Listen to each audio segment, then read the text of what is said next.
الحمدللہ وکفا وسلام علی عبادہ الذین اصطفى لا سیما علی سید الرسل وخاتم الانبیاء وعلى آلہ الذین سلکوا علی طریق الہدی.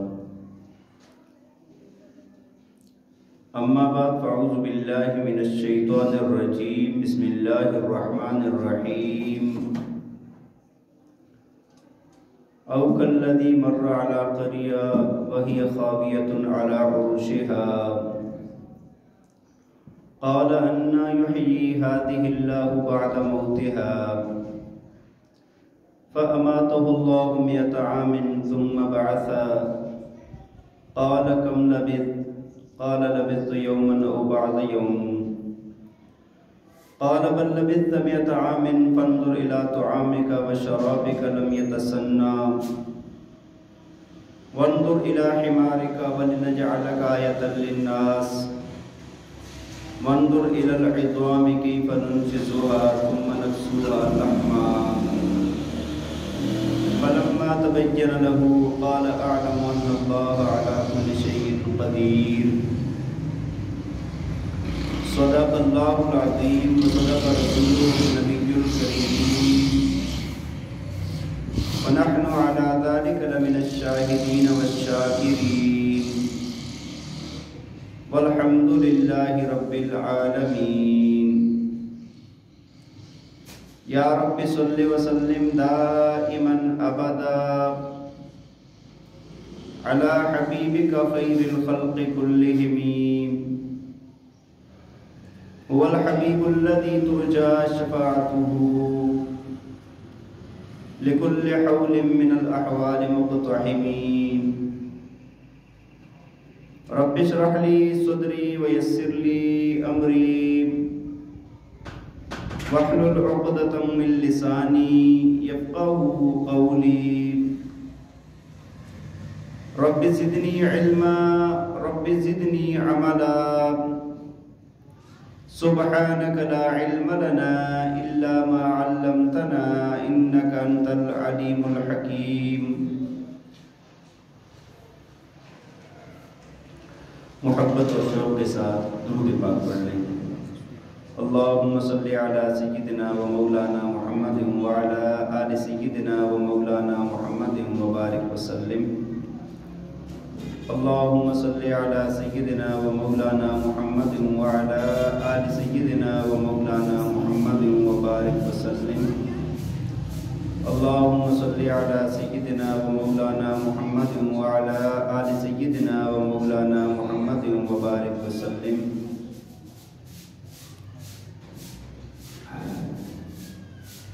انتہائی قابل احترام، قابل صد احترام و تکریم، معزز و مکرم سامعین کرام، عقائد کے بیان میں صفات باری تعالیٰ کا بیان چل رہا تھا اور اس میں نے آپ حضرات کے سامنے رب تعالیٰ کی صفت خالقیت اور صفت علم کا بیان آپ کے سامنے عرض کیا تھا. آج کے درس میں آپ حضرات کے سامنے رب تعالیٰ کی صفات میں سے ایک صفت ہے صفت قدرت. اللہ تعالیٰ کا قدیر ہونا، اللہ کا قادر ہونا، اس کی چند باتیں آپ کے سامنے عرض کروں گا.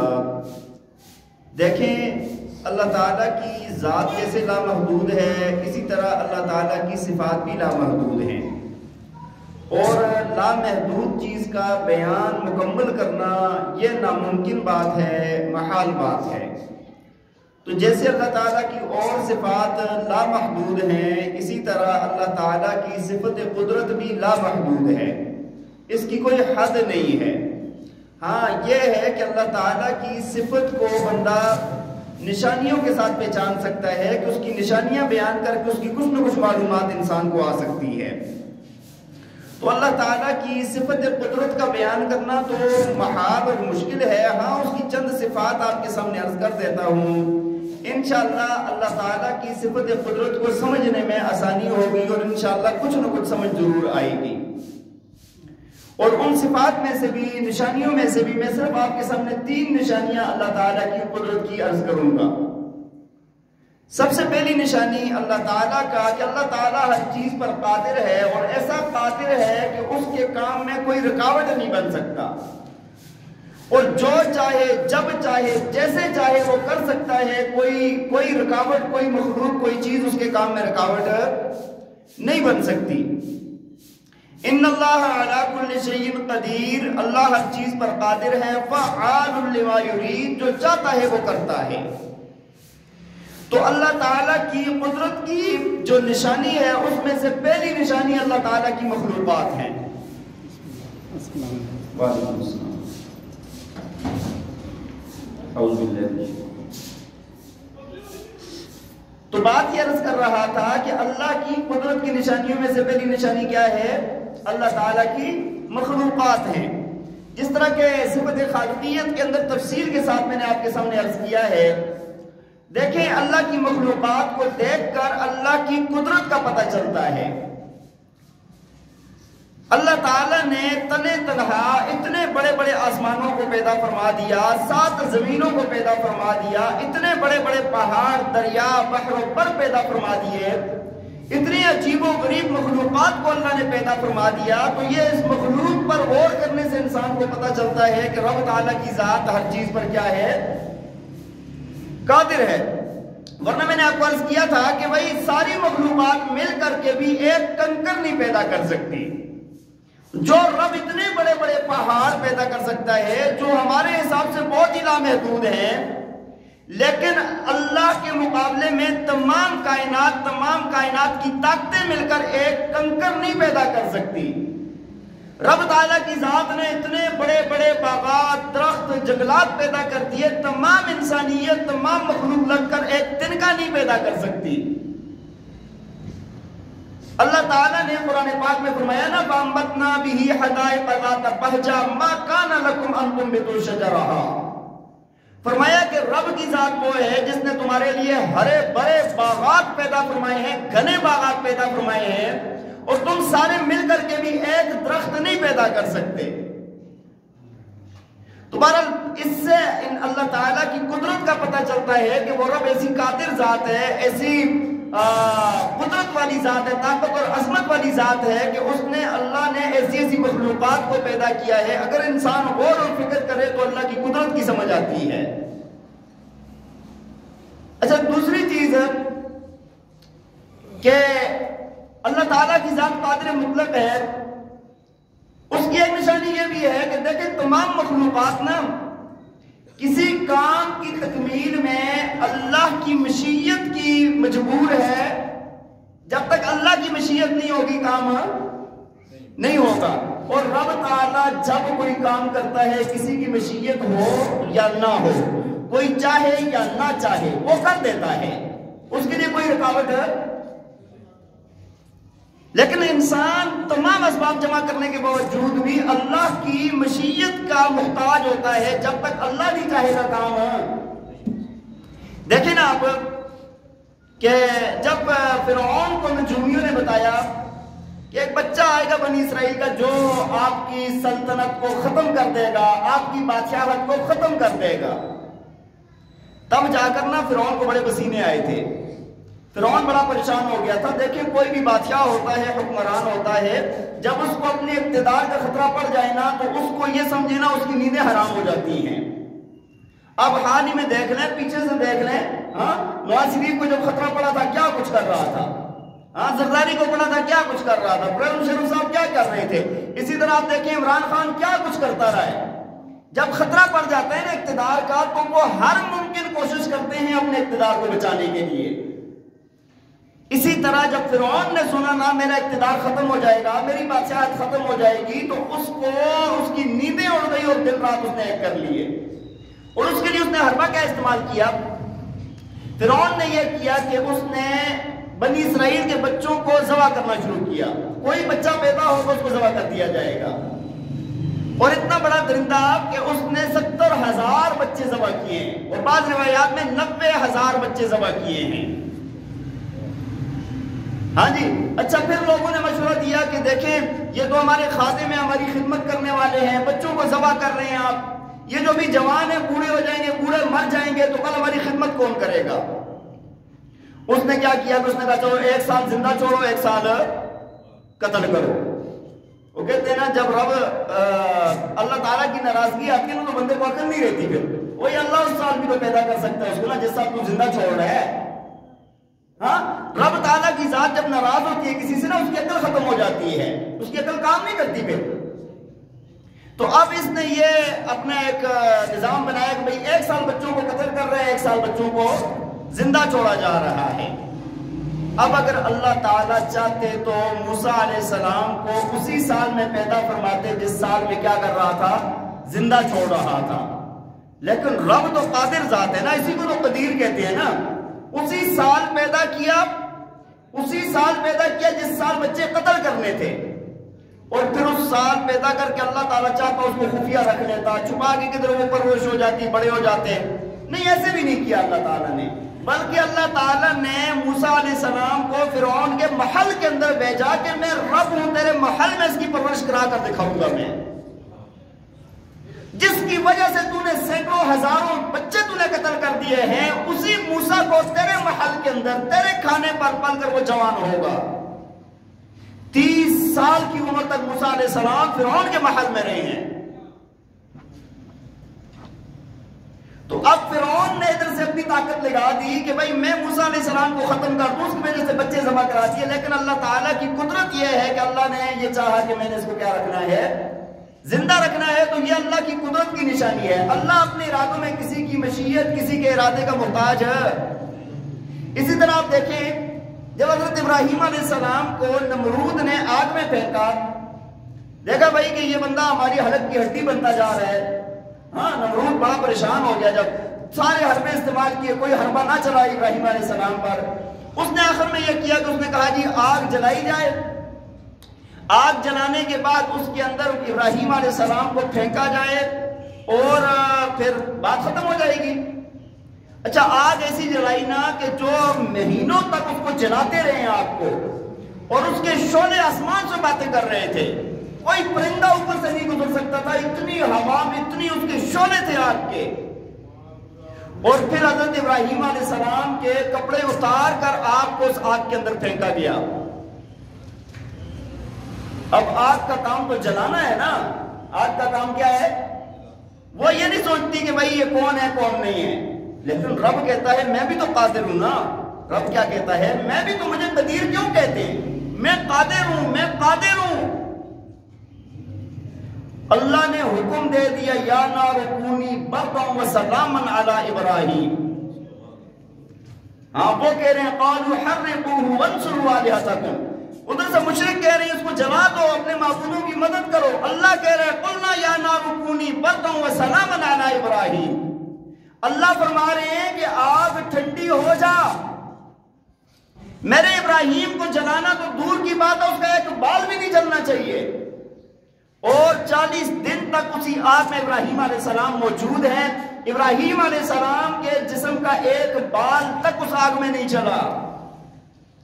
اس کو کہتے ہیں قادر ذات، اس کو کہتے ہیں قدرت والا۔ اسی طرح آپ دیکھ لیں جب ہجرت کی رات تھی، نبی علیہ السلام جب ہجرت فرما کر جا رہے تھے، اس رات مشرکین مکہ نے آپ کے گھر کا محاصرہ کیا ہوا تھا۔ آپ سارے حضرات جانتے ہیں کہ باہر ننگی تلواریں لے کر لوگ کھڑے ہیں کہ جیسے نبی علیہ السلام دروازہ کھول کے باہر آئیں گے نا، ہم نے اکٹھے حملہ کرنا ہے اور آپ کا کام تمام کر دینا ہے، نعوذ باللہ۔ سارے کھڑے رہے، ساری رات کھڑے رہے، تلواریں ننگی ہیں، آنکھیں کھلی ہیں، دیکھ رہے ہیں، کچھ نہیں ہوا۔ اللہ چاہتے تو اللہ ان سب کو سلا دیتا، اللہ چاہتا کوئی آندھی بھیج دیتا، اللہ چاہتا تو کوئی اور کر لیتا، بھئی یہ کھڑے نہ ہو سکتے۔ ہاں، اللہ تعالیٰ نے قرآن میں فرمایا وَمَكَرُوا مَكْرَهُمْ، فرمایا کہ انہوں نے کیا کیا، ایک تدبیر بنائی ہے نبی علیہ السلام کو قتل کرنے کی۔ ہاں، اور ادھر سے اللہ نے بھی تدبیر بنائی ہے بچانے کی۔ اور آگے فرمایا واللہ خیر الماکرین، فرمایا کہ اللہ سب تدبیر بنانے والوں سے بہتر تدبیر بنانے والا ہے۔ اب آپ دیکھیں نا کہ بھائی اللہ تعالیٰ نے اس رات کے اندر جب اپنے پاک پیغمبر کو گھر سے نکالا ہے، آنکھیں کھلی ہوئی ہیں، تلواریں ننگی ہیں، 100 سے زیادہ بندے باہر کھڑے ہیں، چھوٹا سا گھر ہے جس کا محاصرہ کیا ہوا ہے، اللہ کے پاک پیغمبر درمیان سے نکل کے جاتے ہیں، اپنی منزل پر پہنچ جاتے ہیں، کوئی خبر تک نہیں ہوتی۔ اس کو کہتے ہیں تدیر ذات، اس کو کیا کہتے ہیں؟ بہرحال بات کا خلاصہ یہ ہے کہ کوئی بھی مخلوق اللہ کی مشیت کے بغیر اپنے ارادے کو پورا نہیں کر سکتی۔ اللہ جب چاہے جیسے چاہے وہ کر سکتا ہے، کسی کے ارادے اور مشیت کی ضرورت ہے۔ اسی وجہ سے حکم کیا ہے؟ حکم یہی ہے نا کہ بھئی جب کوئی بندہ کوئی کام کرے تو وہ کیا کہے؟ انشاءاللہ۔ کیا کہے؟ انشاءاللہ کہتے ہیں ہم نا۔ اگر کوئی کہتا ہے جی آپ فلاں وقت میں ملاقات میں ہم کہتے ہیں انشاءاللہ جی مجھے ملیں گے، ہاں کوئی کام کرنا جی انشاءاللہ ضرور، ہاں انشاءاللہ۔ بھئی جب اللہ نے چاہا تو ٹھیک ہے ہو جائے گا، اللہ نے نہیں چاہا تو نہیں ہوگا۔ یہی ہمیں شریعت کا حکم ہے نا۔ وہ بعض لوگ ہوتے ہیں نا بڑے ہٹ دھرم ہوتے ہیں، مانتے نہیں ہیں بات کو، علماء حضرات تو بتاتے رہتے ہیں، لیکن بعض دیہاتی لوگ ہوتے ہیں وہ نہیں مانتے۔ وہ کہتے ہیں کیوں؟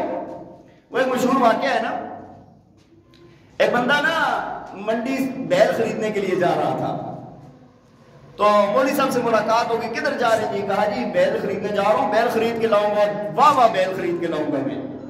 مولوی صاحب نے کہا کہ انشاءاللہ کہہ دو، جب کوئی کام کرتے ہو تو انشاءاللہ کہا کرو، یہ شریعت کا حکم ہے۔ کہنے لگا کیوں کہوں میں؟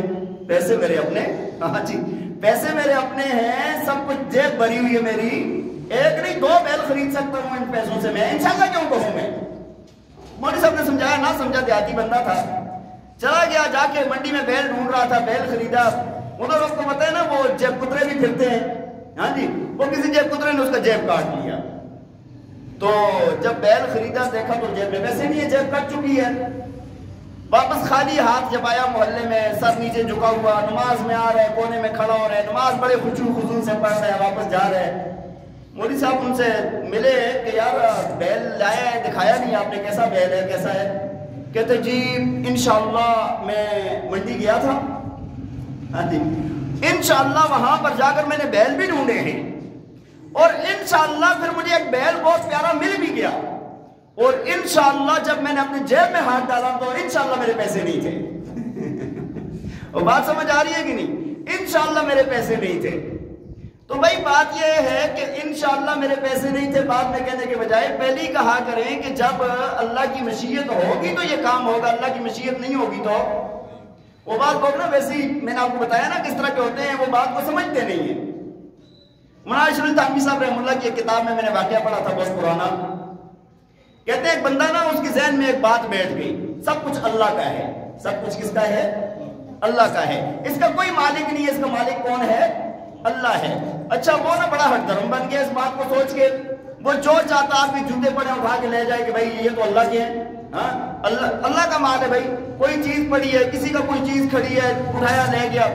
اس طرح نا وہ ایک دن ایک باغ میں چلا گیا، باغ میں گیا ہے، باغ میں جا کے ادھر سے سیب توڑ رہا ہے، ادھر مختلف درخت پھل توڑ رہا ہے، کھا رہا ہے، کوئی پھینک رہا ہے، ہاں تو مالک ادھر لیٹا ہوا تھا، اس نے اٹھایا دیکھا بھائی کیا پاگل ہو گئے ہو، کیا ہو گیا ہے؟ کہنے لگا جی بات یہ ہے کہ سب کچھ اللہ کا ہے، یہ باغ بھی اللہ کا، زمین بھی اللہ کی، پھل بھی اللہ کے، درخت بھی اللہ نے اگائے، میں بھی اللہ کا، میں کھاؤں گا بس۔ وہ بڑا سمجھایا یار پاگل نہ بن، میرا باغ ہے، اللہ نے مجھے اس کا مالک بنایا ہے۔ کہتا نہیں میں نہیں مانتا اس بات کو۔ وہ مالک بڑا سمجھدار تھا نا باغ والا، اس نے اپنے نوکر کو بلایا اور بلا کر کہا ایک رسی بھی لے آؤ، ایک ڈنڈا بھی لے آؤ۔ رسی اور ڈنڈا لا کے اس کو نا ایک درخت کے ساتھ باندھ کے نا تو ڈنڈے سے مارنا شروع کیا۔ اب یہ چیخ رہا ہے تو فرمایا کہ چیخیں مار رہے تو مالک ساتھ کہہ رہے نا یہ رسی بھی اللہ کی، درخت بھی اللہ کا، تو بھی اللہ کا، یہ ڈنڈا بھی اللہ کا، میں بھی اللہ کو، اور مار بھی اللہ کی رضا کے لیے رہا ہوں۔ بات سمجھ آ رہی؟ تو ہر چیز کو سمجھنے کے لیے کچھ عقل ہونی چاہیے، اور جو نہیں سمجھتے ان کو سمجھانے جیسے کوئی نہ کوئی طریقہ اختیار کیا جاتا ہے۔ بہرحال بات یہ عرض کر رہا تھا جب بھی کوئی کام انسان کرتا ہے اللہ کی مشیت پر چھوڑنا چاہیے، ہاں کہ اللہ اگر اللہ نے چاہا تو میں یہ کام کر لوں گا، اللہ نہیں چاہے گا تو میں یہ کام نہیں کر سکتا۔ ایک مرتبہ حضرت سلیمان علیہ السلام نے کہا کہ حضرت سلیمان علیہ السلام کی 100 بیویاں تھیں، تو فرمایا کہ بھائی میں آج 100 بیویوں کے پاس جاؤں گا، اللہ تعالیٰ مجھے ان سے بیٹے عطا فرمائے گا اور میں ان سب کو جہاد میں بھیجوں گا، مجاہد بناؤں گا، انشاءاللہ کہنا بھول گئے۔ اور اللہ تعالیٰ کو نا اپنے محبوبوں کی یہ چھوٹی سی بات بھی بڑی، ہاں اللہ تعالیٰ کو یہ بات پسند نہ آئی۔ فرمایا کہ اس رات کے اندر کسی بیوی کو حمل نہ ہوا، ایک بیوی کو حمل ہوا، اس سے مردہ بچہ پیدا ہوا جس کا ایک داڑھی نہیں تھا۔ پھر سلیمان علیہ السلام کو اپنی غلطی کا احساس ہوا، اللہ تعالیٰ سے توبہ کی، یا اللہ مجھ سے غلطی ہو گئی ہے۔ اسی طرح حضور نبی پاک صلی اللہ علیہ وسلم کے ساتھ ایک واقعہ پیش آیا کہ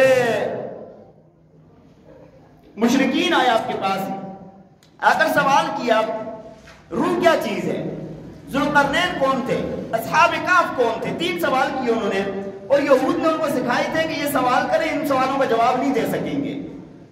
اچھا اللہ کے پاک پیغمبر سے جب پوچھا گیا تو اللہ کے نبی نے فرمایا کہ بھائی میں تمہیں کل بتاؤں گا ان کا جواب، اور انشاءاللہ کہنا بھول گئے، انشاءاللہ کہنا کیا ہو گئے، بھول گئے کہ میں اللہ کے حکم سے کل تمہیں بتاؤں گا۔ اب اللہ تعالیٰ کو یہ بات پسند نہ آئی، ٹھیک ہے۔ دوسرا دن آ گیا، ارادہ یہی تھا کہ جبریل علیہ السلام آئیں گے، میں ان سے پوچھوں گا اور ان کو بتا دوں گا۔ دوسرا دن آیا، جبریل علیہ السلام بھی نہیں آئے، لوگ آ گئے کہ بتائیں جی کل آ گئی آپ کی، ہاں فرمایا نبی علیہ السلام آسمان کی طرف دیکھتے ہیں، دعائیں کرتے ہیں یا اللہ کیا ہو گیا، جبریل کیوں نہیں آ رہا؟ فرمایا دوسرا دن، تیسرا دن، چوتھا دن، لوگ یہ تانے دینے لگ گئے کہ آپ کا رب نے آپ کو چھوڑ دیا ہے کیا؟ اللہ نے فرمایا ما ودعک ربک وما قلی، فرمایا نہ تیرے رب نے تجھے چھوڑا ہے نہ تجھے اکیلا کیا ہے، تجھے تیرے رب نے نہیں چھوڑا۔ بہرحال اس طرح 18 دن گزر گئے اور وحی نازل نہیں ہوئی، 18 دن گزر گئے اور وحی نازل نہیں ہوئی۔ اس کے بعد جبریل علیہ السلام آئے اور پتہ ہے کیا لے کر آئے پیغام، وَلَا تَقُولَنَّ لِشَيْءٍ إِنِّي فَاعِلٌ ذَلِكَ غَدًا إِلَّا أَن يَشَاءَ اللَّهُ، ہاں آپ کبھی بھی یہ نہ کہا کریں کہ میں کل یہ کام کروں گا، بلکہ یہ کہا کریں إِلَّا أَن يَشَاءَ اللَّهُ، اگر اللہ نے چاہا تو میں یہ کام کروں گا۔ بات سمجھ آ رہی ہے کہ نہیں؟ تو جب بھی انسان کوئی کام کرے یا کچھ بھی تو اس میں اس کو انشاءاللہ کہنا ضروری ہے، انشاءاللہ کہا کرے کہ یا اللہ تیری مرضی ہوگی تو میں کروں گا۔ تو بات یہ عرض کر رہا تھا کہ میں آپ کو کہ کوئی بھی جو کام ہے نا دنیا کا، اللہ تعالیٰ جب کرتے ہیں کسی کی مشیت کے، کسی کے ارادے کے محتاج نہیں ہے، اور تمام انسانیت اللہ کے ارادے کی محتاج ہے۔ اسی طرح اللہ کی قدرت کو سمجھنے کے لیے ایک مثال، ایک نشانی اور بتا دیتا ہوں آپ کو۔ دیکھیں دنیا دارالاسباب ہے، دنیا کیا ہے؟ دارالاسباب ہے۔ کوئی کام بھی کرنا ہوتا ہے انسان نے تو اسباب جمع کرتے ہیں، اسباب جمع کریں گے پھر آگے سے کوئی نتیجہ نکلے گا، یہی بات ہے نا۔ اگر ایک بندہ بیمار ہے تو وہ کیا کرے گا؟ اسباب کے درجے میں وہ ڈاکٹر کے پاس، حکیم کے پاس جائے گا، دوائی کھائے گا، اس کے بعد جا کر اس کو شفا ملے گی۔ اسی طرح ایک بندہ مالدار ہونا چاہتا ہے تو وہ محنت مزدوری تجارت نوکری کچھ کرے گا تب جا کر ہوگا نا، ایسے تو مال اکٹھا نہیں ہوگا۔ اسی طرح آپ دیکھتے جائیں جو کام بھی دنیا کے ہیں، جو کام انسان کرنا چاہتا ہے اسباب جمع کرے گا، اس کے بعد جا کر کام ہوگا۔ اور اللہ تعالیٰ کی ذات ایسی ہے، کبھی کبھی اپنی قدرت کو دکھاتی ہے، انسان سارے اسباب جمع کر لیتا ہے کام پھر بھی نہیں ہوتا، اور کبھی کبھی کوئی سبب نہیں ہوتا اور کام کر دیتا ہے۔ دیکھیں اگر کسی کو بچوں کی خواہش ہے تو اس کو اسباب میں کیا کرنا پڑے گا؟ رشتہ کرنا پڑے گا، شادی کرنی پڑے گی، ہاں بیوی کے قریب جانا پڑے گا، پھر اس کے بعد اس کا نان نفقہ، خرچہ اخراجات سب کچھ اٹھانا پڑے گا، تب جا کر اللہ تعالیٰ اولاد کی نعمت عطا فرماتے ہیں، یہی ہے نا اسباب میں۔ لیکن جب اللہ نہیں چاہتا، بندہ ایک شادی کرتا ہے نہیں ہوتی اولاد، دوسری کرتا ہے نہیں ہوتی، تیسری کرتا ہے نہیں ہوتی، چوتھی کرتا ہے نہیں ہوتی، کوئی مسئلہ بھی نہیں ہے، کچھ بھی نہیں ہے، اولاد نہیں ہو رہی، اسباب جمع کر لیے ہیں لیکن اللہ کی مشیت نہیں ہے۔ اسی طرح آپ دیکھیں اگر ایک انسان ہے جو کھائے پیے بغیر نا 3-4 دن سے زیادہ زندہ نہیں رہ سکتا، یہی بات ہے نا، بھوک مٹانے کے لیے، زندگی کے لیے سبب ہے کھانا پینا، لیکن جب اللہ چاہے نا تو اس کو سالوں تک زندہ رکھ سکتا ہے بغیر کھائے پیے، سینکڑوں سالوں تک اللہ زندہ رکھ سکتا ہے بغیر کھائے پیے، اللہ رکھ سکتا ہے۔ یہ بات میں اپنی طرف سے نہیں کہہ رہا، قرآن کی بات کر رہا ہوں آپ کے ساتھ۔ اصحاب کہف کو اللہ تعالیٰ نے 309 سال غار کے اندر بغیر کھائے پیے زندہ رکھا ہے. یہ اس رب کی قدرت ہے. اسباب کے درجے میں تو 3-4 دن سے زیادہ زندہ نہیں رہ سکتا، لیکن جب اس نے اپنی قدرت دکھانی ہوتی ہے تو کیا کرتا ہے؟ 309 سال گزر گئے اسی طرح تر و تازہ، اسی طرح ٹھیک ٹھاک. سورہ کہف کے اندر پورا واقعہ موجود ہے. بات سمجھ آ رہی ہے کہ نہیں؟ جب اللہ چاہتا ہے، دیکھیں میں نے آپ کو بتایا نا، اولاد ہوتی ہے میاں بیوی کے ملاپ سے. اللہ چاہتا ہے بغیر ماں باپ کے بھی یہ کام کر دیتا ہے. حضرت آدم علیہ السلام کو بغیر ماں اور باپ کے پیدا کر دیا اللہ نے. اماں حوا کو ان کی پسلی سے پیدا کر دیا. حضرت عیسیٰ علیہ السلام کو بغیر باپ کے اللہ نے پیدا کر دیا. یہ اس کی قدرت ہے. بات سمجھ آ رہی ہے کہ نہیں؟ جب چاہے ویسے تو اسباب اختیار کرنے ہیں، جب چاہے وہ اثر پیدا کر دے، جب چاہے وہ اثرات کو کیا کر دے؟ ختم کر دے. یہ اس کی قدرت ہے. اسی طرح قرآن نے ایک واقعہ نقل کیا ہے. سورہ آل عمران 3 سپارے کے اندر اللہ تعالیٰ نے ایک واقعہ نقل کیا. او کالذی مر علی قریۃ وہی خاویۃ علی عروشها قال انا یحیی ہذہ اللہ بعد موتها. حضرت عزیر علیہ السلام نے ایک مرتبہ بیت المقدس کے قریب سے گزر رہے تھے. اس وقت بیت المقدس ویران ہو چکا تھا. آبادی اس کی جو ہے نا وہ گری پڑی تھی، اس طرح کے حالات تھے. وہاں پر نہ حیرت سے کھڑے ہو گئے اور کھڑے ہو کر عرض کرنے لگے انا یحیی ہذہ اللہ بعد موتها، یا اللہ ان کو دوبارہ کیسے زندہ کرے گا؟ یہ دوبارہ کیسے زندہ ہوں گے؟ ایک سوال، مطلب ایک اللہ کے نبی ہیں، سوال کیا کیسے زندہ ہوں گے؟ اللہ تعالیٰ نے کیا کیا؟ اپنی قدرت کا کرشمہ دکھانے کے لیے فَأَمَاتَهُ اللَّهُ مِئَةَ عَامٍ ثُمَّ بَعَثَهُ، اللہ تعالیٰ نے ان کے اوپر موت طاری کر دی اور فرمایا کہ 100 سال کے بعد دوبارہ اٹھایا ہے. کتنے سالوں کے بعد؟ 100 سالوں کے بعد دوبارہ اٹھایا ہے. اور اللہ تعالیٰ نے اس وقت نہ جب اٹھایا ہے نا تو ساتھ ہی پوچھا قال کم لبثت، کہا عزیر کتنا عرصہ یہاں پر رہے ہو؟ کہنے لگا قال لبثت یوما او بعض یوم، کہنے لگا یا اللہ ایک دن یا آدھا دن تقریباً، ایک پونا دن، جس طرح ہم کہتے ہیں نا پورا آدھا دن گزر گیا، پونا دن گزر گیا، اتنا میں ادھر رہا ہوں. اللہ تعالیٰ نے فرمایا نہیں، بلکہ تو 100 سال تک یہاں پر رہا ہے. ہاں بل لبثت 100 عام، اور ساتھ فرمایا فانظر الی طعامک وشرابک لم یتسنى. یہ اللہ کی قدرت کا ایک الگ ہی نمونہ ہے. ساتھ بیچ میں فرمایا کہ تو اپنے کھانے کو دیکھ، اپنے پینے کو دیکھ، وہ خراب نہیں ہوا. 100 سال کا عرصہ گزر گیا، کھانا جو پاس انہوں نے اپنی خوراک کے لیے رکھا تھا وہ تر و تازہ رکھا ہوا ہے. 100 سال کے اندر کتنی ہوائیں چلی ہوں گی، کتنے موسموں کی تبدیلی ہوگی، کتنا وہاں پر خزاں بہار، یہ ساری چیزیں آئی ہوں گی، آندیاں آئی ہوں گی. یہ سب کچھ اتنے انقلابات آئے ہوں گے 100 سال میں، لیکن کھانا خراب نہیں ہوا. اور یہ نہیں ہے کسی فریزر میں رکھا ہوا ہے. بات سمجھ آ رہی ہے کہ نہیں؟ اور فرمایا کہ وانظر الی حمارک، کھانا تیرا تر و تازہ ہے. جو تیرے آپ کا گدھا تھا جو سواری تھی، وانظر الی حمارک، اپنے گدھے کی طرف دیکھیں. ولنجعلک آیۃ للناس، فرمایا کہ اس کو ہم نے لوگوں کے لیے نشانی بنایا. اور گدھے کی کیا حالت تھی؟ اللہ فرماتے ہیں کہ گدھا ایسا ہوا تھا کہ اس کی ہڈیاں ختم ہو چکی تھی، اس کی بال کھال ختم ہو چکے تھے، مر کے ملیا میٹ ہو چکا تھا وہ. اور اللہ نے کیا کیا؟ فرمایا وانظر الی العظام کیف ننشزها ثم نکسوها لحما. فرمایا کہ اللہ نے جب حکم دیا نا وہ ایسے ہوا کہ وہ ایسے ان کی ہڈیوں کے ذرات جمع ہوئے، اکٹھے ایک ڈھانچہ بنا، گدھے کا ڈھانچہ بنا. پھر اس کے وہ پٹھے اٹھ کر آئے، گوشت اٹھ کر آیا، ایسے مٹی آ کر چمک رہی ہے، گوشت بنا جا رہا ہے. پھر اس کی کھال والا آیا، پھر اس کے بعد اس کے بال آئے. پھر اس کے بعد وہ پورا تیار ہونے کے بعد گدھے نے آواز نکالی. تو اب جا کر نا جب یہ سارا منظر حضرت عزیر نے دیکھا نا تو فرمایا فلما تبین له قال اعلم ان اللہ علی کل شیء قدیر. فرمایا کہ جب دیکھا نا کہا یا اللہ آپ کی ذات قادر ہے، آپ سب کچھ کر سکتے ہیں، آپ کی قدرت سے کوئی چیز محال نہیں ہے. تو بات یہ عرض کر رہا تھا کہ اللہ تعالیٰ جب چاہتے ہیں بغیر اسباب کے وہ کر سکتا ہے. 100 سال سلانے کے بعد اٹھا دیا نا دوبارہ. 100 سال میں کھانا خراب نہیں ہونے دیا نا. 100 سال میں گدھا جو بالکل مریا میٹ ہو چکا تھا اس کو دوبارہ زندہ کر دیا نا اس نے، تو میں ایسے زندہ کروں گا دوبارہ اس بستی کو میں۔ اچھا انہی آیات کے ساتھ نا آگے حضرت ابراہیم علیہ السلام کی بات کی ہے، وہ بھی آپ کو تھوڑی سی عرض کر کے بات ختم کر دیتا ہوں اسی بارے میں، اسی کے ساتھ آیات میں۔ ایک مرتبہ نا حضرت ابراہیم علیہ السلام نے عرض کی رب ارنی کیف تحیی الموتیٰ، ہاں فرمایا کہ مولا کریم آپ یہ مردوں کو کیسے زندہ کریں گے، میں دیکھنا چاہتا ہوں مردوں کو کیسے زندہ کریں گے آپ۔ تو اللہ تعالیٰ نے فرمایا قال ولم تؤمن، فرمایا کہ ابراہیم کیا تمہیں یقین نہیں ہے، میرے دوبارہ زندہ کرنے پر تمہیں یقین نہیں ہے، ایمان نہیں ہے اس بات پر؟